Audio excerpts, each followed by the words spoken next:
महापालिकेतील अधिकारी, कर्मचारी आणि ठेकेदार यांची युती असल्याची ओरड नेहमीच होत असते।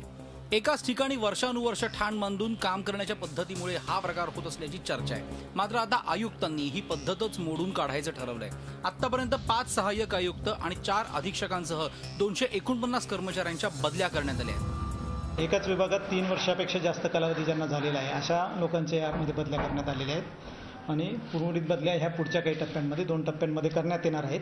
त्यात प्रामुख्याने वरिष्ठ लिपिक आणि कनिष्ठ लिपिक पदाच्या ज्या बदल्या आहेत ह्या वसुलीवर परिणाम होऊ नये यामुळे मार्च नंतर करणार आहोत। इच्छेविरोधात बदली झाली की अनेक वेळा अधिकारी कर्मचारी सुट्टी टाकून गायब होतात आणि असहकार पुकारतात असा अनुभव आहे। मात्र आता असं घडू नये यासाठी अधिकाऱ्यांची जबाबदारी निश्चित करून सर्व कागदपत्र प्रकरणांची माहिती नव्या अधिकाऱ्यांकडे सोपवण्याचं बंधन घालण्यात आलंय।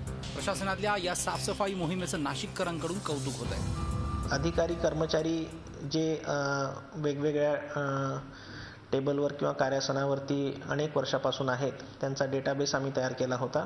2-3 वर्षापासून 20 वर्षाच्या रेंजची प्रकरणं आहेत। आम्ही त्याला एक विशिष्ट कट ऑफ करू आणि त्याच्याप्रमाणे आम्ही त्या बदल्या करू।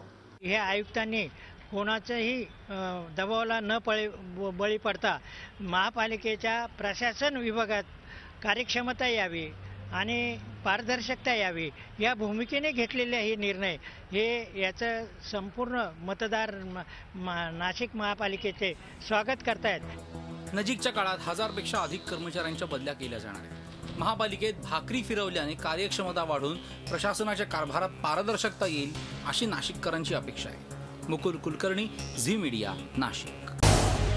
झी 24 तास रहा एक पाऊल पुढे।